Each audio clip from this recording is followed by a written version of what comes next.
नमस्कार, न्यूज तक के मंच कार्यक्रम में आपका स्वागत है। मैं हूं आपके साथ सुकन्या सिंह। हमारे इस खास कार्यक्रम में मंच पर आज हमारे साथ मौजूद हैं बड़े ओबीसी नेता उपेंद्र कुशवाहा। बिहार के ओबीसी राजनीति के बड़े नाम हैं और इनको नीतीश कुमार के छोटे भाई के तौर पर भी जाना जाता है। आपकी जानकारी के लिए बता दें कि लोकसभा, राज्यसभा, बिहार विधानसभा और बिहार के विधान परिषद यानी कि चारों सदन के ये मेंबर रह चुके हैं। आज हमारे तीखे सवालों का सामना करने के लिए खुद मंच पर आसीन है उपेंद्र कुशवाहा। स्वागत है आपका सर।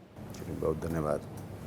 उपेंद्र जी, सबसे पहला सवाल आपसे कि शपथ अब आपने ले लिया है, राज्यसभा के सांसद बन गए हैं, खास तौर पर आपने 5 तारीख का दिन चुना है। शिक्षा का आपकी लाइफ में इंपॉर्टेंट रोल है, खुद पेशे से प्रोफेसर भी हैं, क्या कुछ कहेंगे 5 तारीख का दिन ही क्यों? देखिए, ऑप्शन राज्यसभा सचिवालय ने मुझको दिया था 4 और 5 दोनों में किसी दिन शपथ हम ले सकते थे। बाकी और जो माननीय सदस्य हैं जिनको शपथ लेनी थी सभी को ऑप्शन दिया होगा, तो मुझको भी ऑप्शन मिला और हमने 4 नहीं 5 तारीख को हम शपथ लेंगे, इस बात का चुनाव खुद ही मैंने किया। और इसके पीछे कारण है, एक तो शिक्षक दिवस उस दिन, और शिक्षा को लेकर के हम हमेशा अपनी बात लोगों के बीच करते रहे हैं। और क्योंकि हमारा मानना है कि शिक्षा में सुधार किए बगैर जो गरीब घर के बच्चे हैं उनका जीवन स्तर ऊंचा उठ पाए, इसका कोई दूसरा विकल्प ही नहीं है। जब तक शिक्षा में सुधार नहीं होगा, उनके लिए गुणवत्तापूर्ण शिक्षा की व्यवस्था खासकर सरकारी शिक्षण संस्थानों में नहीं होगी, तब तक उनका जीवन स्तर ऊपर नहीं उठ सकता है।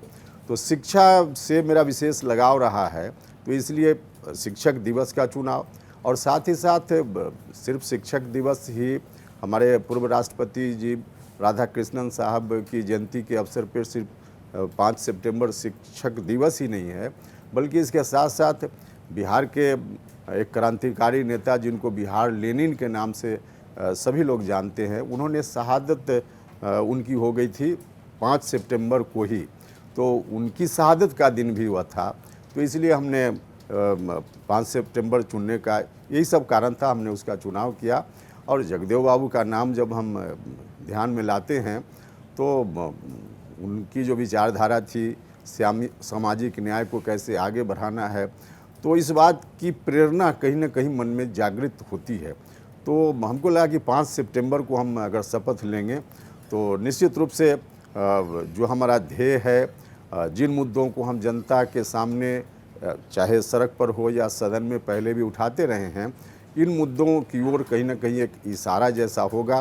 तो इस ख्याल से हमने 5 सितंबर का चुनाव किया। बिल्कुल, राजनीति में 40 साल की उम्र जो है वो युवा मानी जाती है और जब 40-45 साल के एक लड़के को नीतीश कुमार ने बिहार में नेता प्रतिपक्ष बना दिया, तब एकदम से उपेंद्र कुशवाहा बिहार की राजनीति में बड़े नाम के तौर पर उभरे। ये बताइए, उस दौर में आपको क्या कुछ लगा, कैसे नीतीश कुमार के जहन में एकदम से उपेंद्र कुशवाहा का नाम आ गया?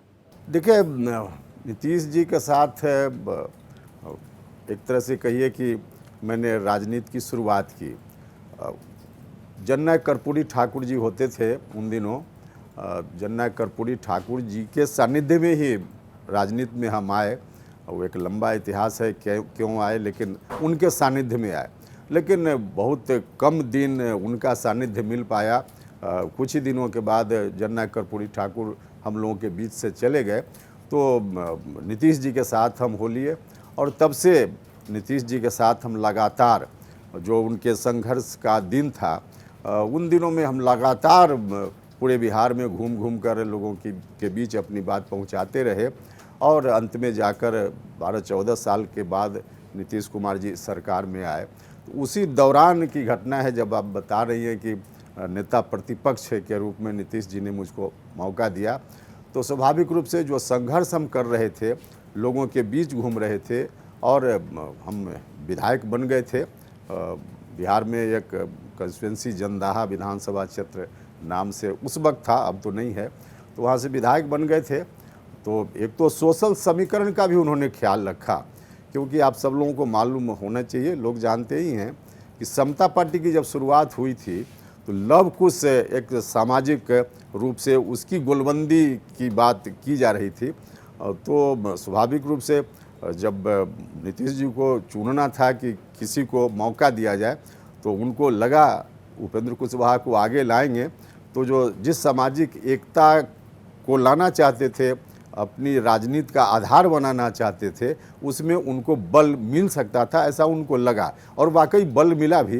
तो इस कारण से मुख्य कारण यही है जिसके कारण उन्होंने मेरे ऊपर जवाबदेही दी। और इसके अतिरिक्त हम चूँकि शिक्षा से जुड़े हुए उस वक्त भी थे, हम कॉलेज में टीचर के रूप में तब भी काम कर रहे थे, तो हमारे मन में भी जो एक परिकल्पना समाज के प्रति रही है, इससे भी अवगत नीतीश कुमार जी थे।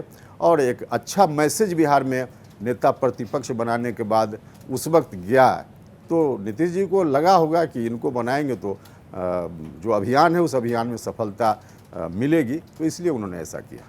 एक कहानी ये भी चलती है कि नीतीश कुमार के कहने पर ही आपने सरनेम लगाना शुरू किया, क्या इस बात में सच्चाई है? नहीं, देखिए, नीतीश कुमार के कहने पे सरनेम लगाया ऐसा नहीं है, नीतीश जी ने ही सरनेम लगा दिया मेरे नाम के पीछे। हमको तो जानकारी भी नहीं थी। अखबार में जब मेरा नाम छपा उपेंद्र कुशवाहा करके, तो मुझको विश्वास ही नहीं हुआ कि मेरा नाम है। हमको तो लगा कि उपेंद्र प्रसाद सिंह हम हैं तो ये और किसी का नाम होगा।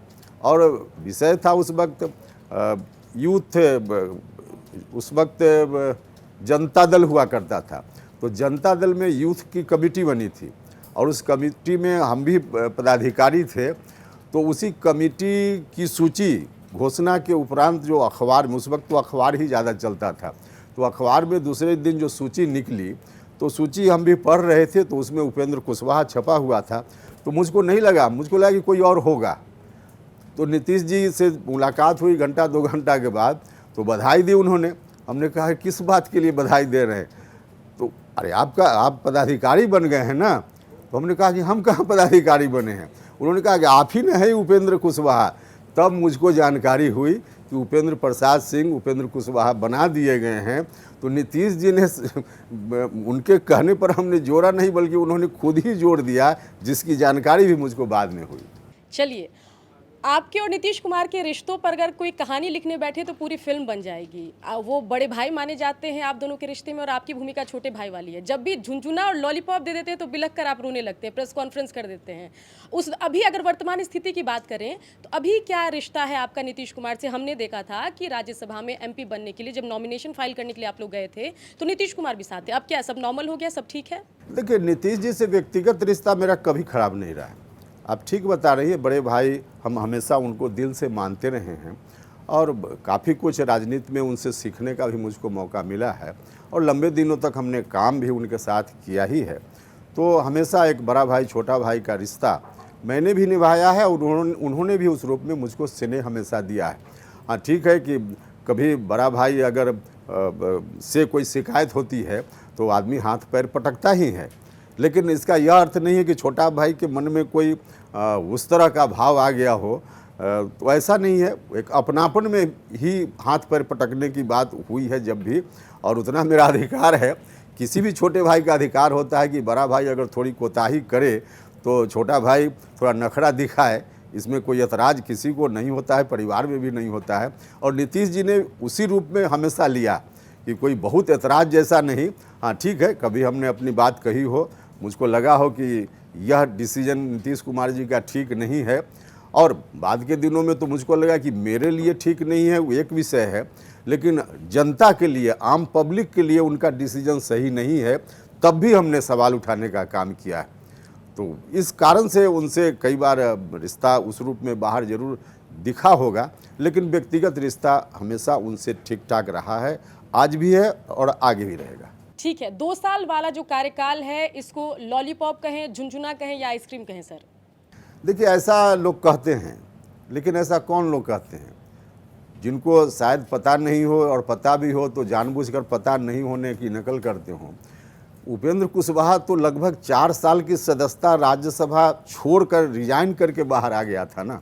हम तो 6 साल के लिए फुल टर्म के लिए एक बार गए थे, और फुल टर्म में 2 साल से थोड़ा ही ज़्यादा हुआ था।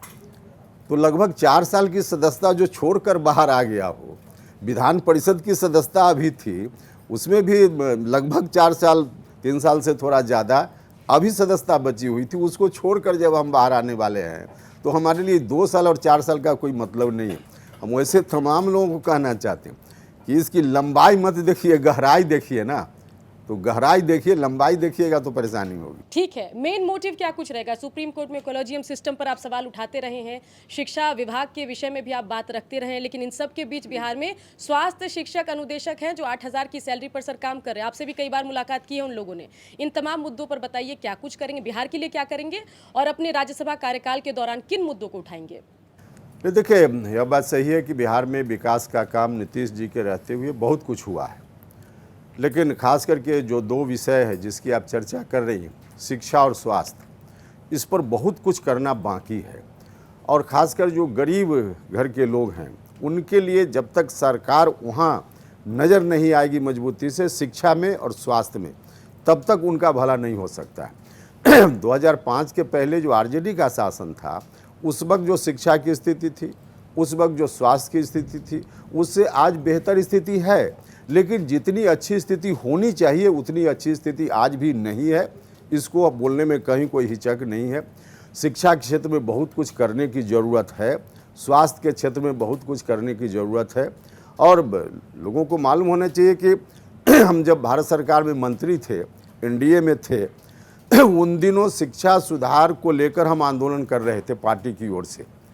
और आंदोलन करते हुए जिन मांगों को हमने उस वक्त राज्य की सरकार के सामने रखने का काम किया था, जो 25 सूत्री डिमांड हमारा था, उन मांगों में से कई मांगें अभी राज्य की सरकार ने हूबहू मान ली है, लेकिन अभी सभी मांग जो 25 सूत्री डिमांड पत्र हमारा था उस पर अभी बहुत कुछ करना है। तो राज्य की सरकार धीरे धीरे कर रही है, लेकिन आगे बहुत कुछ करना है। स्वास्थ्य के मामला में भी बहुत कुछ करने की ज़रूरत है।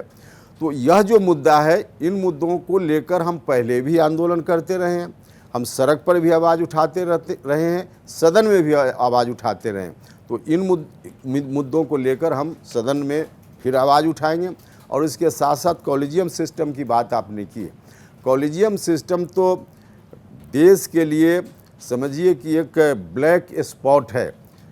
लोकतंत्र, हमारे देश का इतना अच्छा लोकतंत्र, दुनिया भर में इसकी प्रशंसा होती है, और इस देश में लोकतंत्र पर इस तरह का ब्लैक स्पॉट, अब एक सबसे बड़ी संस्था लोकतंत्र में जुडिशियरी, उस जुडिशियरी में सुप्रीम कोर्ट और हाई कोर्ट, यहाँ जज बनने की जो प्रक्रिया है, जो प्रोविज़न है, उसमें कोई गरीब घर का बच्चा जज बन ही नहीं सकता। और इसका नतीजा है कि दलित समाज के लोग, अति पिछड़ा समाज के लोग, पिछड़ा समाज के लोग, यहाँ तक कि सवर्ण समाज के कोई ब्राह्मण भूमिहार परिवार का भी कोई बच्चा गरीब घर का है और उसके अंदर चाहे जितनी भी मेरिट हो, वह चाहे कि हम सुप्रीम कोर्ट और हाई कोर्ट में जज बन जाएं, तो उनके लिए भी दरवाज़ा बंद है। अब ऐसी स्थिति के रहते हुए वहाँ बिल्कुल प्रजातंत्र है ही नहीं, वास्तव में लोकतंत्र है ही नहीं। सुप्रीम कोर्ट और हाई कोर्ट में जुडिशियरी की बहाली में, इसको जब तक नहीं बदला जाएगा तब तक लोगों को मुकम्मल न्याय गरीब लोगों को नहीं मिल पाएगा। और इसलिए, और यह बात सिर्फ हम नहीं करें, हमारे देश के कई राष्ट्रपति, इसके पहले वाले राष्ट्रपति जी ने भी अपनी बात कही इसी पर, अभी जो वर्तमान राष्ट्रपति जी हैं उन्होंने बात कही है, देश के कानून मंत्री ने यह बात कही है। तो कई कॉर्नर से यह आवाज़ उठ रही है, लेकिन अभी तक हो नहीं पाया है। तो कॉलेजियम सिस्टम को समाप्त करना निहायत ज़रूरी है, और उसको समाप्त करके बाकी और लोगों का सुझाव अलग अलग हो सकता है। मेरा सुझाव है कि जिस तरह से एसपी कलेक्टर की बहाली के लिए खुली प्रतियोगिता होती है, उसी तरह से जज की बहाली के लिए खुली प्रतियोगिता हो। जो भी उसमें बैठे, प्रतियोगिता की परीक्षा में compete करे, वह जज बन जाए। तो यह हम चाहते हैं, और इसके लिए भी हम पहले भी सदन में आवाज़ उठाते रहे हैं, सड़क पर आवाज़ उठाते रहे हैं और इस बार मौका मिला है, हम इस मुद्दा को लेकर भी आवाज़ मजबूती से उठाएंगे। ठीक है सर, 8,000 सैलरी वाले स्वास्थ्य शिक्षक अनुदेशक या फिजिकल एजुकेशन टीचर के बारे में सोचते हैं आप? एक महीना 8,000 सैलरी में निकालना मुश्किल है। आपसे उन्होंने 2-3 बार मुलाकात की, लगता हाँ, है कि निश्चित रूप से मिले हैं लोग और उनके साथ यह जस्टिस नहीं है। और मेरा व्यक्तिगत मेरी राय कहिएगा तो हम तो यह कहेंगे कि जो टीचर को वेतन जितना मिलता है वह भी बहुत उचित नहीं है। इस पर तो इसके बहुत सारे कारण हैं इसके पीछे, लेकिन वह भी बहुत उचित नहीं है।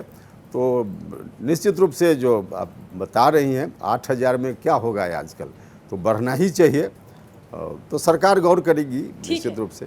सर 25 सूत्री मांग का आप जिक्र कर रहे थे और उस मांग कि जब भी हम लोग बात करते हैं तो एक बार फिर से नीतीश और आपके खट्टे मीठे रिश्ते मुझे याद आ जाते हैं। आपने जो मांग दी थी उसमें स्पेलिंग मिस्टेक अंडरलाइन करके नीतीश कुमार की तरफ से भेज दिया गया, तो वो एक बार बताइए। अरे उसका कोई अर्थ है क्या? अब उसमें जो पर्चा छपा था तो पर्चा छपने में कहीं से कोई मिस्टेक, व्याकरण संबंधी गलती कहीं रह गई होगी, हो जाती है। अब उसको देख करके इशू जो है उस इशू पर नहीं बात करके और उसमें आदमी ढूंढ रहा था कि इसमें हर्षिकार हो गया कि दीर्घिकार हो गया, तो इसका कोई मतलब था क्या? अब सर थोड़ा लोकसभा चुनाव में आते हैं। लोकसभा चुनाव के दौरान काराकाट में क्या हुआ? आपने उससे पहले जिस तरीके से सीट पर बातचीत चल रही थी, एक सीट मिली, आप खुद चुनाव मैदान में गए, लेकिन काराकाट में पूरा जो परिणाम आया वो आपके अनुरूप तो नहीं था। ऐसा क्या हुआ, कहाँ चूक हो गई?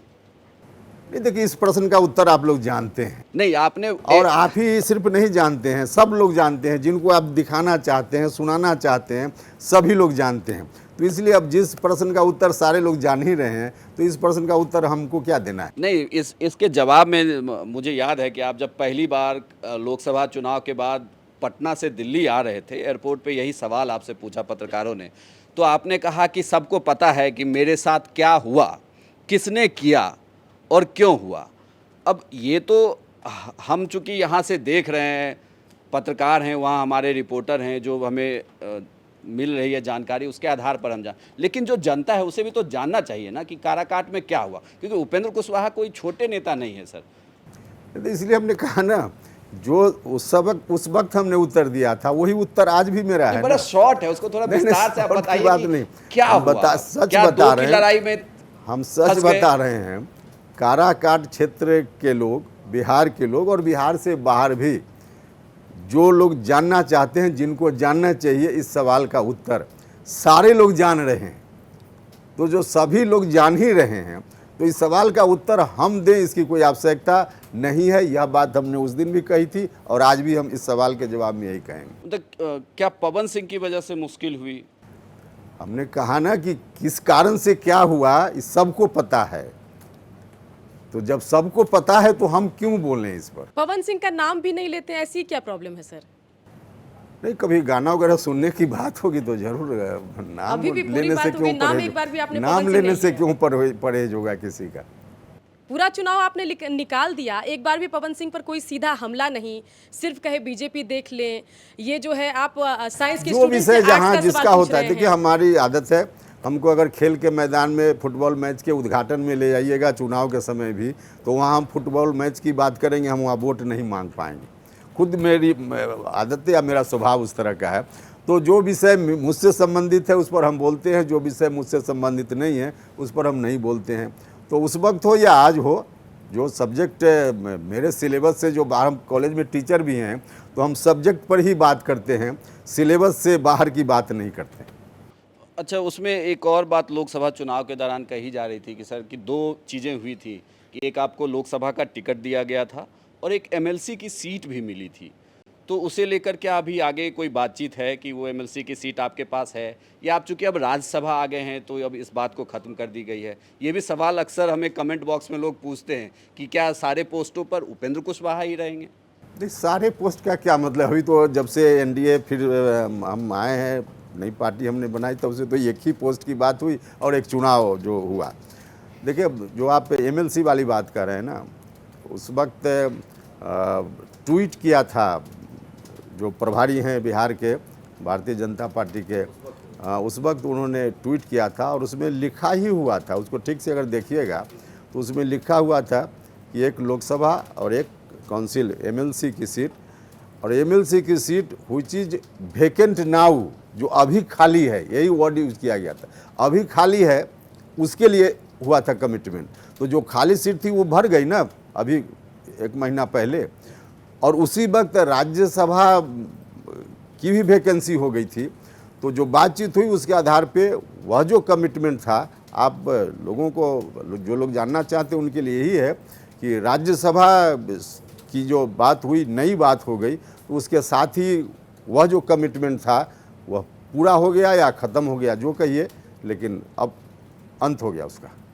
एक और चीज़, चूँकि आपने कहा कि मुझे जिस प्रोग्राम के लिए बुलाएंगे तो मैं जवाब उसी, आप जेडीयू में थे सर, संसदीय बोर्ड की आपको पूरी कहें तो एक तरह, लेकिन आप वहाँ से जब निकले तो आपने कहा कि जो इज्जत मिलनी चाहिए थी वो मिल नहीं रही थी, मुझसे पूछा नहीं जा रहा था कुछ।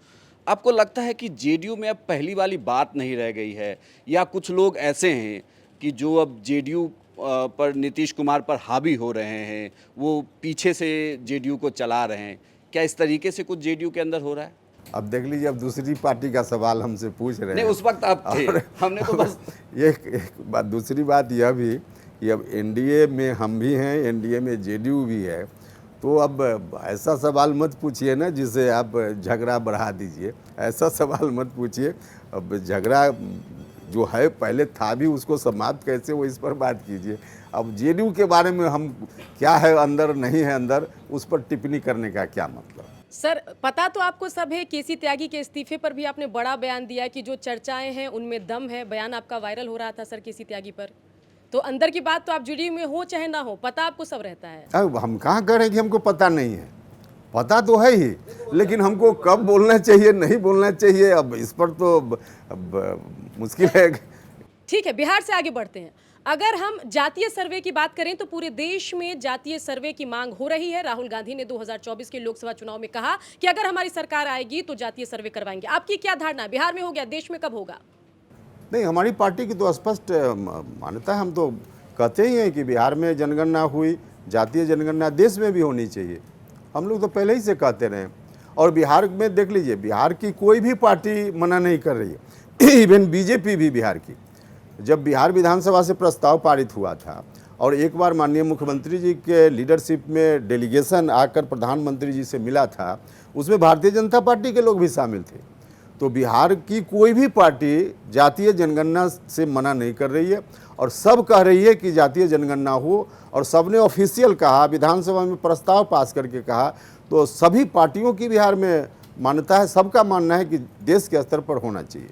ठीक है, एक आध साल में उपेंद्र कुशवाहा के तेवर बदले बदले दिखाई देते हैं, सौम्य हो गए हैं, खुलकर कुछ नहीं बोलते हैं, फूक फूक कर कदम रखते हैं और लड़ाई झगड़े से दूर रहना चाहते हैं, कोई भी किसी विवाद को जन्म नहीं देना चाहते हैं। क्या हो गया सर आपका, ये आपकी लर्निंग है या राजनीति बदल के देख, थोड़ा अलग स्टाइल में राजनीति करके देख? नहीं, देखिए, अब कोई झगड़ा शुरू करने के लिए थोड़े हम राजनीति में हैं। तो कितने झगड़े आपने किए हैं सर, अकेले नीतीश कुमार से? झगड़ा नीतीश कुमार जी से क्या हुआ वो हमने तो बता दिया ना, कि बड़ा भाई छोटा भाई में कभी कभी नखरा चलता है, तो उस कारण से उसको तो छोड़ दीजिए। लेकिन कुल मिला जुला कर जो इशू था, हम जब, आप एक चीज़ गौर कीजिए ना, हम पहले या आज, हम एनडीए के साथ पहले भी थे, बीच में नहीं थे, अब हैं। तो अब जब थे तब भी, नहीं थे तब भी, आज फिर से हैं तब भी, जो इशू हमारा है उस इशू से कभी डेविएट किए हैं क्या? हम कॉलेजियम सिस्टम के खिलाफ हमेशा बोलते रहें, चाहे हम बीजेपी के साथ हों चाहे बीजेपी के साथ नहीं हो। तो हमारा स्टैंड तो कुछ खास इशूज़ पर हमेशा एक तरह का रहा है, इसमें कुछ बदला हुआ जैसा नहीं है। अगर बदला हुआ जैसा होता तो अभी हम जातीय जनगणना पर कुछ डिफर होकर कुछ बात करते ना। हम तो सीधी बात करें कि जातीय जनगणना देश के स्तर पर होनी ही चाहिए। हम तो कॉलेजियम सिस्टम के बारे में कह रहे हैं कि इस पर निश्चित रूप से बदलाव होना ही चाहिए। तो हम ऐसा थोड़े है कि हम बीजेपी के साथ होने पर कुछ और बोलते हैं, अलग होने पर कुछ और बोलते हैं। कभी हमने बदलाव नहीं किया। जो पब्लिक का इशू है वो तो हम चाहे जहाँ रहे उस इशू के साथ हम रहेंगे हैं। ठीक है, सुप्रीम कोर्ट का जो SC/ST को लेके ऑब्जर्वेशन है, कोटे में कोटा, क्रीमी लेयर वाला, उस पर आपकी क्या राय? खुलकर आपने कुछ नहीं बोला है सर, आप कह रहे हैं कि मैं बोलता रहता हूं, लेकिन जिस अंदाज में चिराग पासवान बोल रहे हैं वैसे आप नहीं बोल रहे हैं, आप थोड़े शांत दिखाई देते हैं। नहीं, देखिए उसमें दो बातें कही है सुप्रीम कोर्ट ने। एक तो सब कोटा की बात कही है और दूसरा क्रीमी लेयर की बात कही। सब कोटा वाली बात जो है उसमें दम है, चाहे OBC का इशू हो या फिर SC/ST का इशू हो, उसमें ऐसा माना जा रहा है। बाकी तो एनालिसिस से स्टडी होने के बाद ही पता चल पाएगा कि सच क्या है।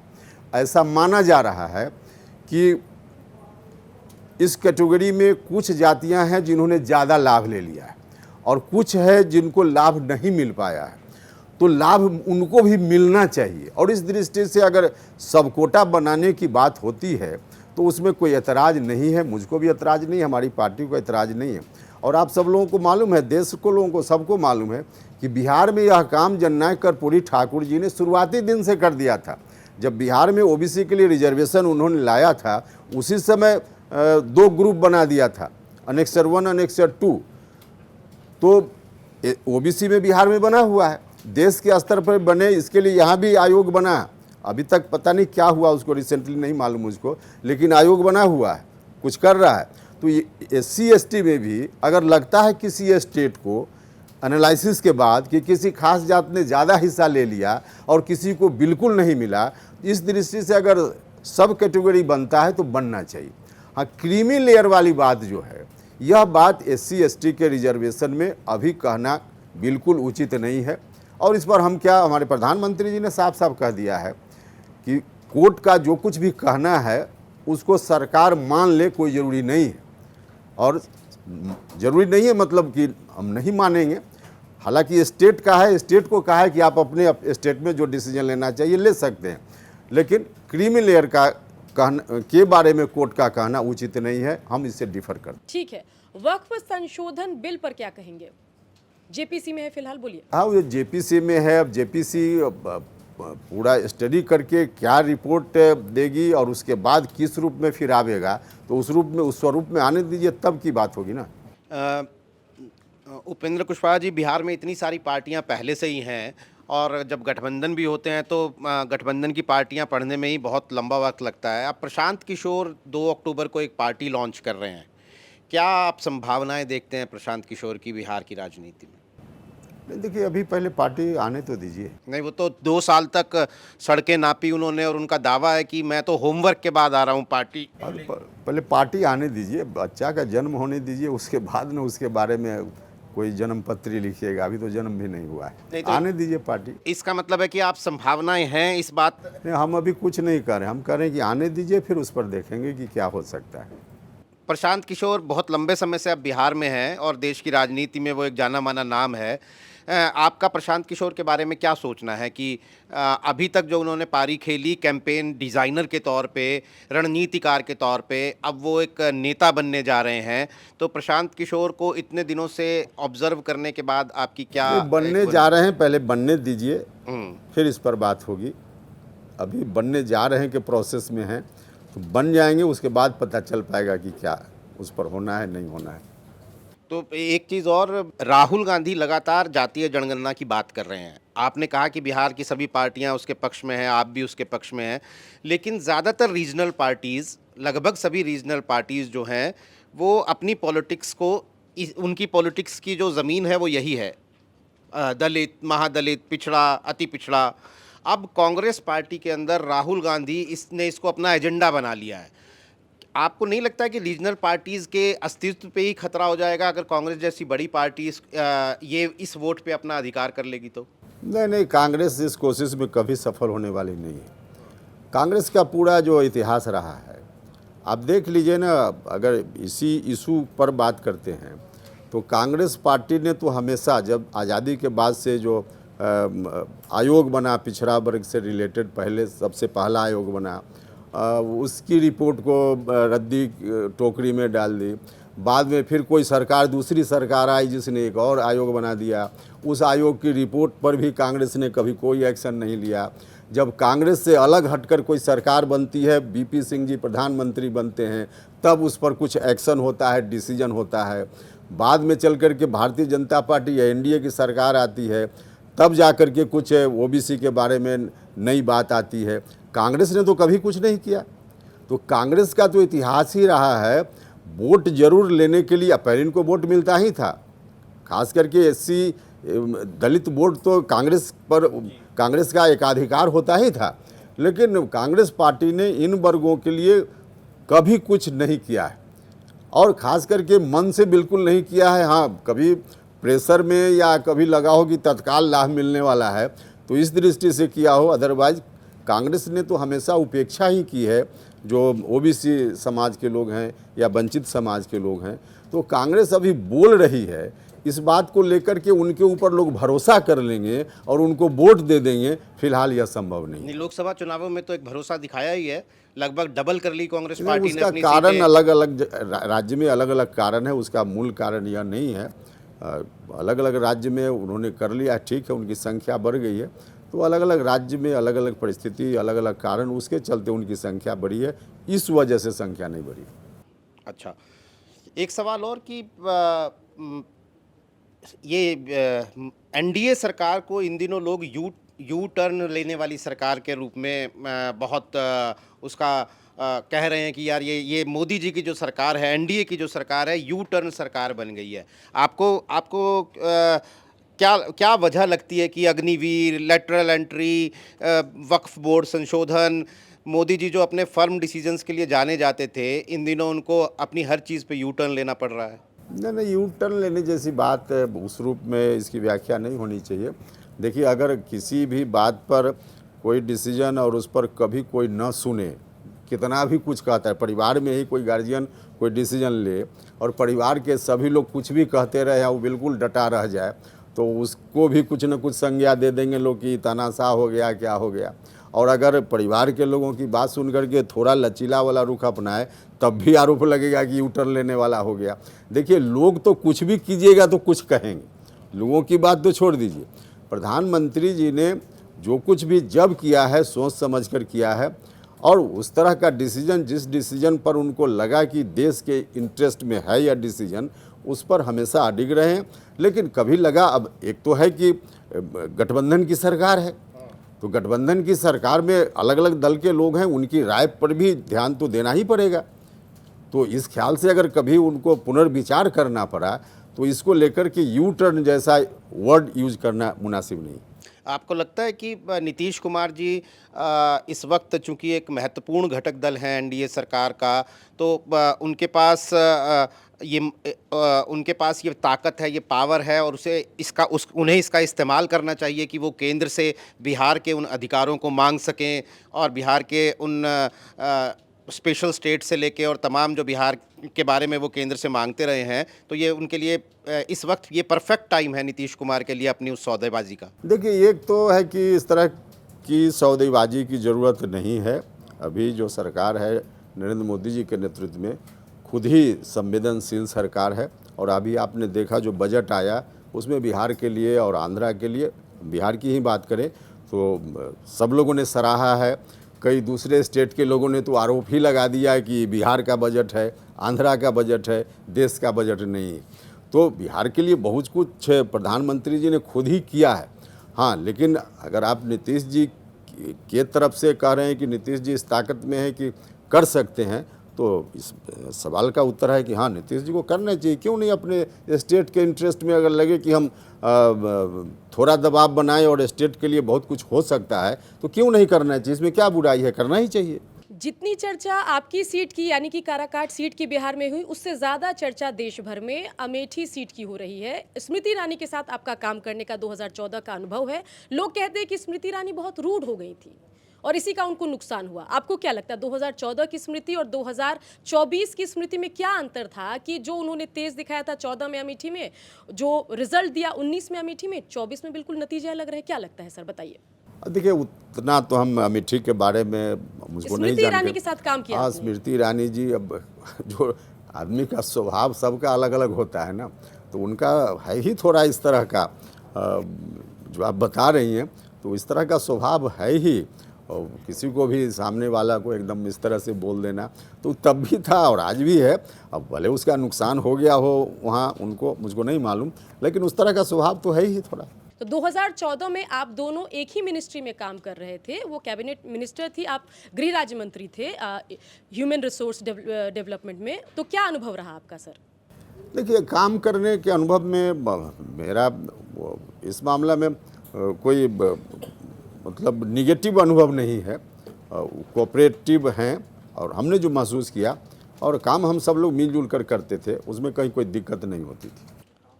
उपेंद्र कुशवाहा जी, आपकी राजनीति को लेकर कई सारे राजनीतिक विश्लेषक और ख़ासकर आपके आलोचक मानते हैं कि इतना लंबा अनुभव आपका राजनीति में रहा, लेकिन राजनीतिक ठहराव में थोड़ी चूक हो गई।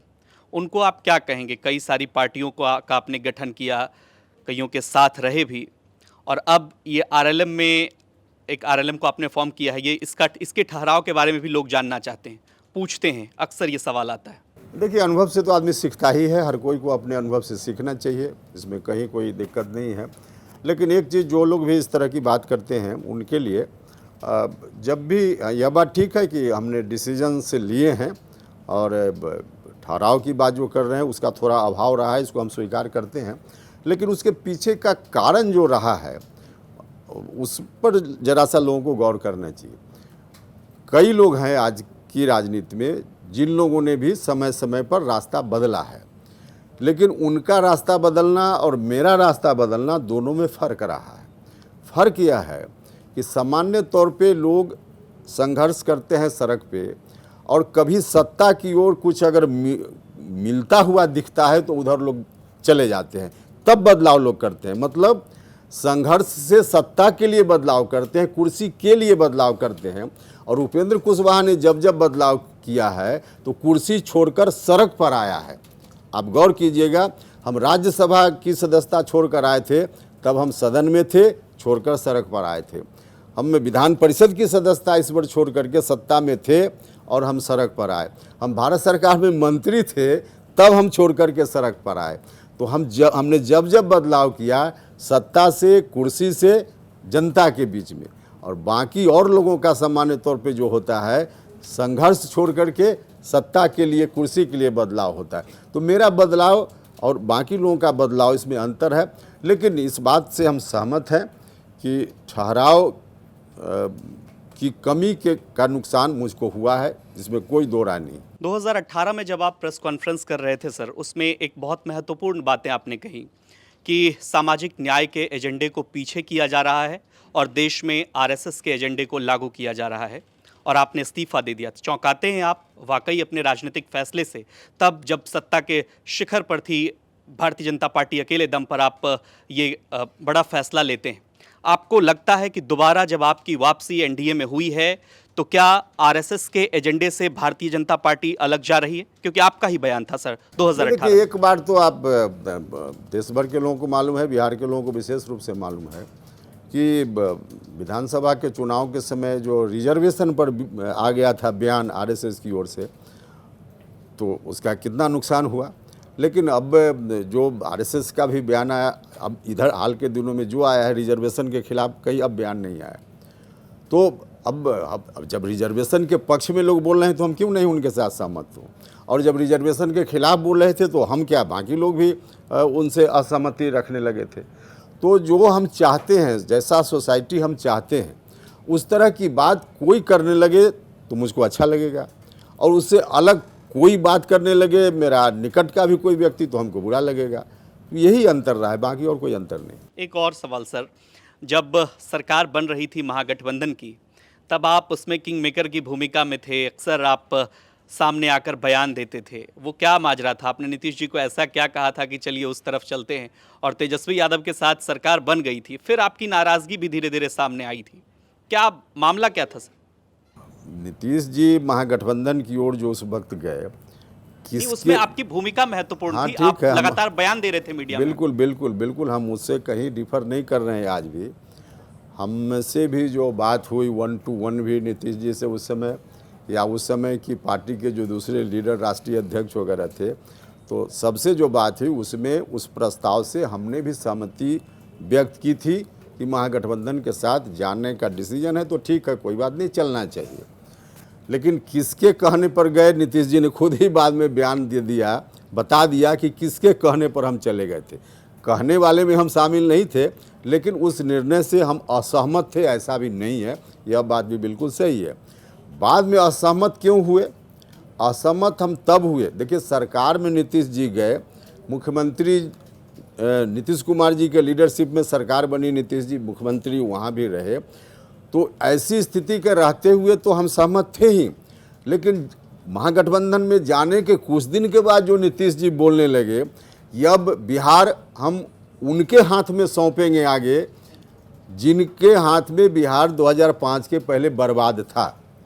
सीधे तौर पे नीतीश जी ने कहना शुरू किया था कि हम इसी के हाथ में अब सौंप कर बिहार को छोड़ देंगे। तो जब उसके हाथ में सौंपने की बात नीतीश जी करने लगे, तब एतराज़ मेरा हो गया। नीतीश जी के लीडरशिप में बिहार चलने की बात जब तक होती मेरा कोई एतराज़ नहीं होता, लेकिन नीतीश जी ने खुद ही कहा कि बिहार हम अब आरजेडी के युवराज के हाथ में सौंप देंगे, तब मेरा एतराज़ शुरू होता है, और इस बात को हम आज भी स्वीकार कर रहे हैं। राजनीति में सर कोई उम्र नहीं होती, मतलब रिटायर नहीं होता कोई भी पॉलिटिशियन। नीतीश कुमार के बारे में भी केसी त्यागी ने बयान दिया कि वो पीएम कैंडिडेट नहीं है, पीएम मटेरियल ज़रूर हैं। आप मानते हैं नीतीश कुमार पीएम मटेरियल हैं या पीएम कैंडिडेट हैं?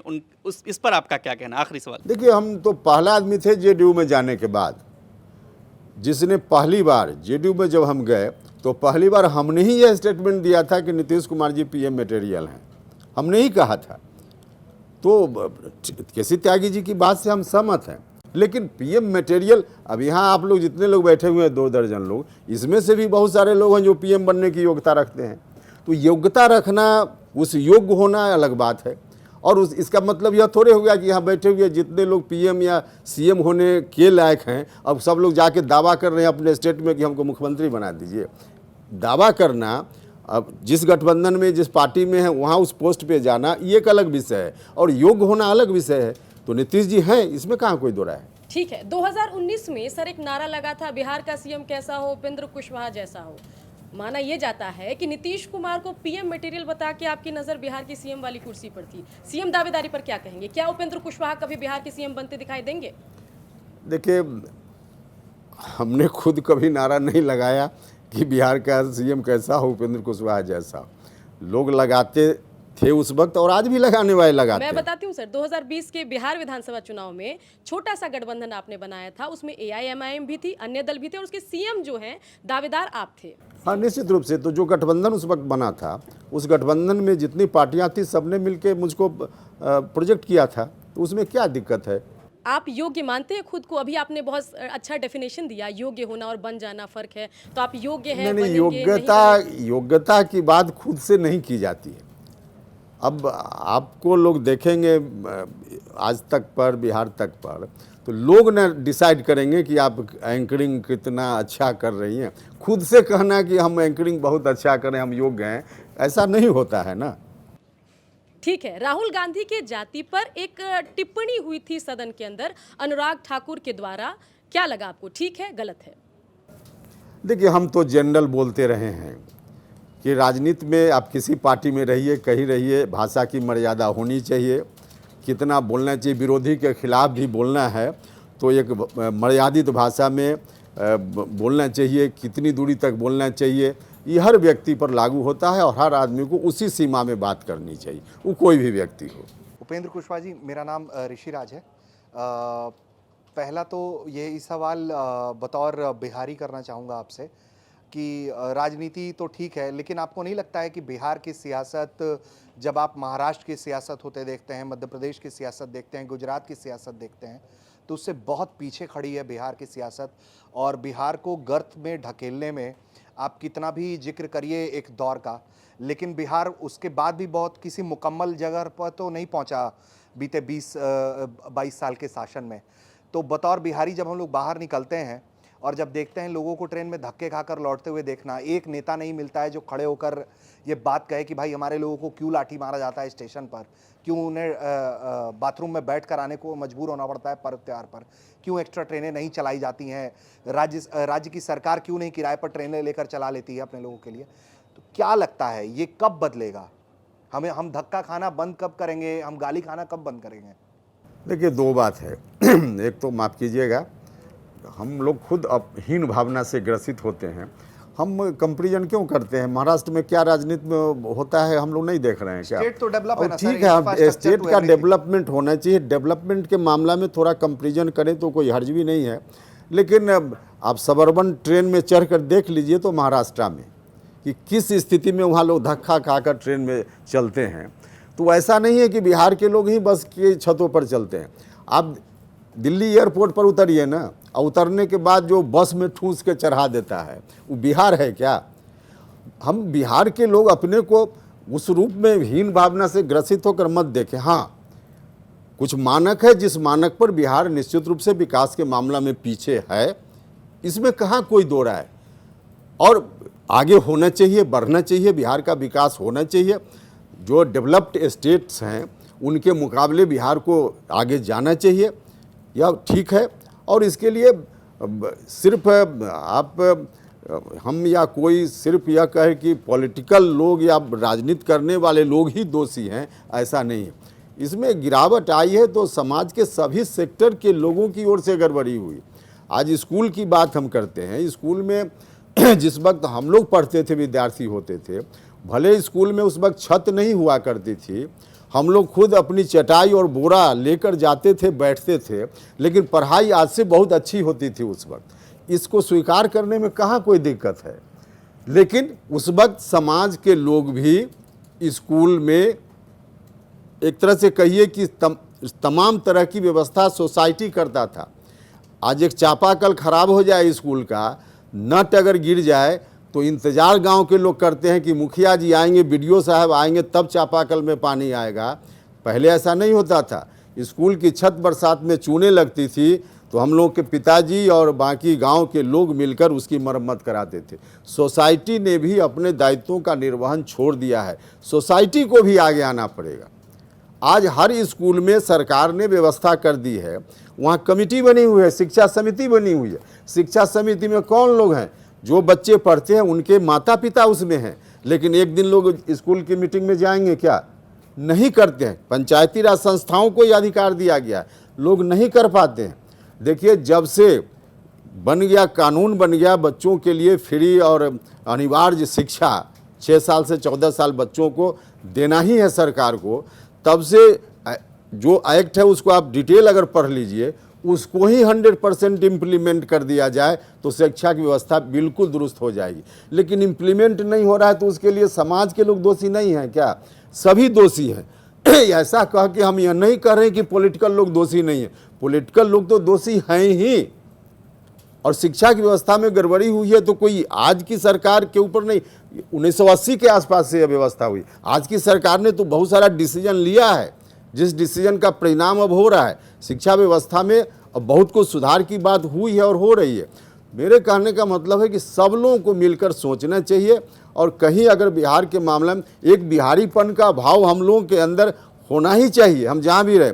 आज ही हम किसी अधिकारी से बात कर रहे थे, हमने कहा कि जब यूपीएससी का रिजल्ट पब्लिश होता है, उस वक्त जब अखबार में खबर होती है या मीडिया में खबर चलती है कि बिहार के इतने बच्चों ने आईएएस compete किया, तो बड़ा अच्छा लगता है हम सब लोगों को कि इतने लोग अब कलेक्टर बन गए, अलग अलग कैडर में जाएंगे। लेकिन रिजल्ट के दिन तक सबको मालूम है कि हमारे बिहार का कोई व्यक्ति आईएएस बन गया। आईएएस बनने के बाद अगर उनका कैडर उत्तर प्रदेश हो गया, महाराष्ट्र हो गया, उसके बाद कम लोग हैं जो फिर झांकने जाते हैं बिहार में, नहीं जाते हैं झांकने बिहार में। उनका दायित्व तो नहीं है क्या? जहाँ की मिट्टी में पले बढ़े सब कुछ हुआ।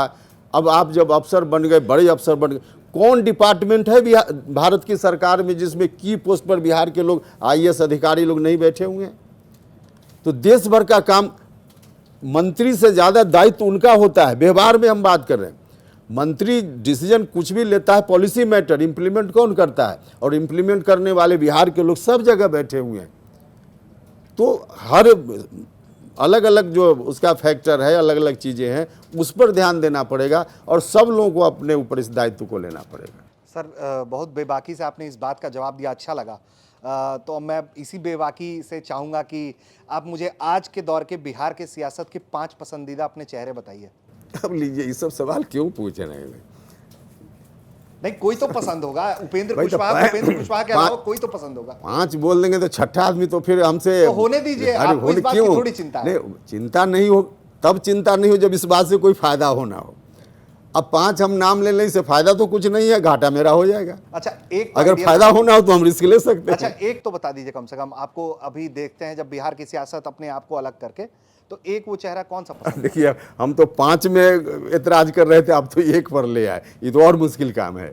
अच्छा, तो बिहार की गद्दी का अगला दावेदार कौन हो सकता है?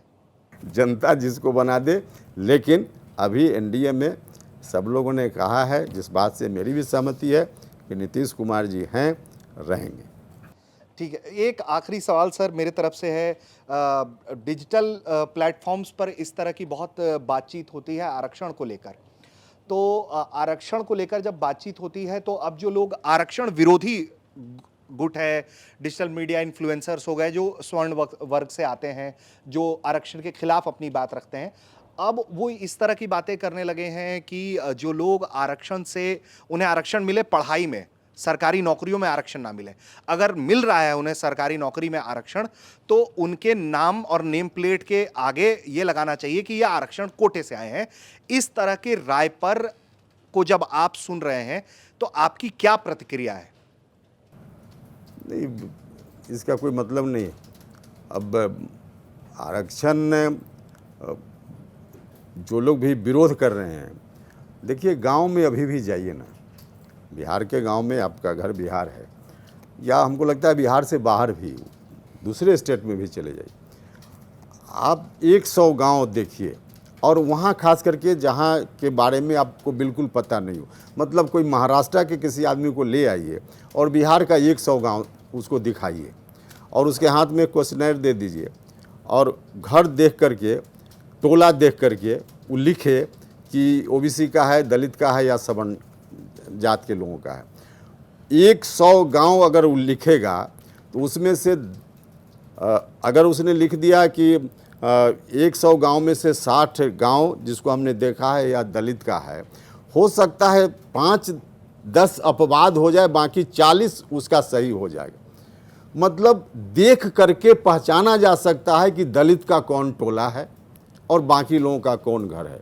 अभी भी यह स्थिति है। सबसे गंदा कपड़ा गांव में पहनने वाला कौन लोग हैं, सबसे खराब खाना खाने वाले कौन लोग हैं, सबसे कम ज़मीन किसके पास है, सबसे कम नौकरी किसके पास है। आज भी दलित क्यों टोला देखकर पहचाने जाते हैं? तो यह स्थिति रहनी चाहिए। देखिए, पूरा परिवार, पूरा आदमी का बॉडी है, इस बॉडी में थोड़ा कहीं उंगली भी कट जाए तो पूरा बॉडी परेशान हो जाता है। तो समाज का इतना बड़ा वर्ग जब तक उपेक्षित रहेगा, तब तक यह कहना कि उसको जो मिल रहा है विशेष अवसर, इससे वंचित कर दिया जाए, यह मुनासिब नहीं, यह गलत है। वो ये बात कह रहे हैं कि उनके नेम प्लेट के साथ, नाम के साथ ये भी लगा दिया जाए कि ये आरक्षण कोटे से भर्ती हुए हैं। वो इस तरह की भी राय रखते हैं। आप उलट कर देख लीजिएगा, कई बार घटना मिलेगी कि डॉक्टर ने ऑपरेशन किया, तौलिया छोड़ दिया उसके अंदर, पेट के अंदर, डॉक्टर ने ऑपरेशन किया, कैंची छोड़ दिया। वैसी जितनी रिपोर्ट आप निकाल पाइए निकाल लीजिए, और तब स्टडी कीजिए कि ऑपरेशन करने वाले ही कौन थे। एक बार आप करके देखिएगा, ऑपरेशन करने वाला रिजर्वेशन से आया हुआ डॉक्टर था या जो आप कह रहे हैं वहाँ से आया हुआ डॉक्टर था। एक बार निकाल के देख लीजिए, फिर पता चल जाएगा। सर, बिहार के उप मुख्यमंत्री रहे हैं तेजस्वी यादव, उनके भविष्य को आप किस तरह से देखते हैं, तेजस्वी यादव के भविष्य को? तो देखिए, हम कोई भविष्य वक्ता हैं क्या? हम भविष्य वक्ता नहीं है भाई। नहीं, एक बार तो आप उनके साथ खीर बनाने की बात कह रहे बिल्कुल, थे बिल्कुल। कि यादव का दूध होगा, हाँ, बिल्कुल। चावल होगा और फिर खीर पकेगी। खीर पक नहीं पाई, हालांकि बाद में फिर गठबंधन में वो आए ही उप मुख्यमंत्री रहे। तो आने 2025 में अब विधानसभा का चुनाव भी होने वाला है, अब वो यात्रा पे निकल भी रहे हैं। तो इसे आप कैसे देखते हैं कि क्या तेजस्वी बिहार में अपनी फिर से नहीं, अभी कोई गुंजाइश नहीं है उनकी। और इसलिए कि जो ज़मीनी सच्चाई है वो उनके खिलाफ वातावरण है। खिलाफ वातावरण जो उनकी सरकार, उनकी पार्टी की सरकार रही है ना 2005 से पहले, और लोगों ने जो देखा है, सोसाइटी के लोगों ने जो भुगता है, अभी थोड़े दिन के लिए ही सही महागठबंधन की सरकार में फिर डिप्टी सीएम के रूप में आ गए थे तेजस्वी, और उनकी पार्टी सरकार में शामिल थी। उस समय भी एक झलक लोगों ने देखी है। तो उसके आधार पे अभी लोग स्वीकार करने वाले नहीं हैं कि फिर से लालटेन युग आ जाए, बिहार में उनकी सरकार आ जाए। इसको लोग अभी नहीं स्वीकार करने वाले हैं, यह सच है। क्या आप मानते हैं कि नीतीश कुमार की विश्वसनीयता में कमी आई है? आप कह तो रहे हैं कि 2025 में उनकी अगुवाई में चुनाव लड़ा जाएगा, लेकिन आप देखें कि एक मुलाकात होती है, फिर चर्चा चलने लगती है, फिर दोनों तरफ से सफाई देनी पड़ती है। मतलब बार बार नीतीश कुमार भी सफाई दे रहे हैं। तो क्या आप मान रहे हैं कि हाँ, उनकी विश्वसनीयता में कमी नहीं, आई निश्चित है? रूप से उन्होंने भी जो डिसीजन लिया, महागठबंधन में गए, फिर इधर आए, फिर गए, तो इसके कारण थोड़ी विश्वसनीयता में तो कमी आई है। इसको कैसे नहीं कहेंगे, आई है कमी थोड़ी। अच्छा, एक और आपकी तस्वीर बड़ी वायरल हुई थी जब यहाँ एनडीए के घटक दल का नेता चुना जाना था प्रधानमंत्री मोदी को, तो उस दौरान आपकी जब मुलाकात हुई तो वो आपको रोक के कुछ कह रहे थे। तो जब हमने भी हालांकि खबर की कि चुनाव हारने के बाद पहुंचे थे, लेकिन इनकी मुलाकात बहुत अच्छी रही है, तो लोगों ने कमेंट करके यही पूछा कि आखिर इनको कहा क्या गया? क्या उसी वक्त कह दिया गया था कि आपको राज्यसभा ला रहे हैं? अरे नहीं नहीं, ऐसा नहीं था। उन्होंने ना स्नेह दिखाया मेरे प्रति। चुनाव हम हार गए थे तो स्वाभाविक रूप से उनको लगा, अब क्या उनके अंदर हुआ मुझको नहीं मालूम, लेकिन मेरी पीठ थपथपाई उन्होंने और कहा कि हम सब लोग मिलकर आगे चलेंगे। इस तरह का कुछ कहा, ऐसा नहीं जो आप बोल रहे हैं, ऐसा नहीं है। एक और तस्वीर कल की ही बड़ी वायरल है कि शपथ ग्रहण के बाद जब उपराष्ट्रपति से आपकी मुलाकात हो रही है, वो सब बैठे हुए हैं, फिर आप बड़ी लंबी बातचीत हुई है। हालांकि अब जब सरकारी वीडियो आते तो मोस्टली का ऑडियो म्यूट रहता है, ऑडियो आती ही नहीं, तो पता नहीं चलता कि बातचीत क्या हो रही है। क्या बातचीत हुई है? तो उस बातचीत को जानने में क्यों इतना इंटरेस्टेड रहते हैं आप लोग? नहीं, खबर आगे निकलनी पड़ती है ना कि बातचीत हुई क्या है। चलिए, कुछ बात ऐसी होती है कि सब जगह उसको सार्वजनिक करना मुनासिब नहीं है। अच्छा, जितने भी घटक दल हैं बिहार में अगर बात करें तो वो सब लोग शराबबंदी के, एनडीए में कहें तो शराबबंदी तो है बिहार में, लेकिन मांझी भी कहते हैं कि ये ठीक नहीं है। आपका भी पहले का बयान रहा है कि ये ठीक नहीं है। चिराग पासवान भी बहुत फेवर में नहीं दिखते इसके, लेकिन क्या ये नीतीश कुमार का एक डिसीजन है जो थोप दिया गया है गठबंधन के ऊपर और वो चला आ रहा है? क्या आप मानते हैं? शराबबंदी को लेकर आपकी क्या राय है? कैसे हटानी चाहिए? क्योंकि बिहार में अगर आप देखें, अगर आप गांव चुनाव के दौरान, आप तो मुझसे ज़्यादा जाते होंगे, आप देखिए हाल, तो किसी से छुपा नहीं, नहीं। देखिए, शराबबंदी हो यह बहुत आवश्यक है। हम इस बात की वकालत हमेशा करते रहे हैं कि शराब लोगों को नहीं पीना चाहिए। शराब से नुकसान ही नुकसान है, व्यक्तिगत भी नुकसान है, सामाजिक रूप से भी ठीक नहीं है, किसी भी तरह से ठीक नहीं है, महिलाओं के लिए भी ठीक नहीं है, हर तरह से ठीक नहीं।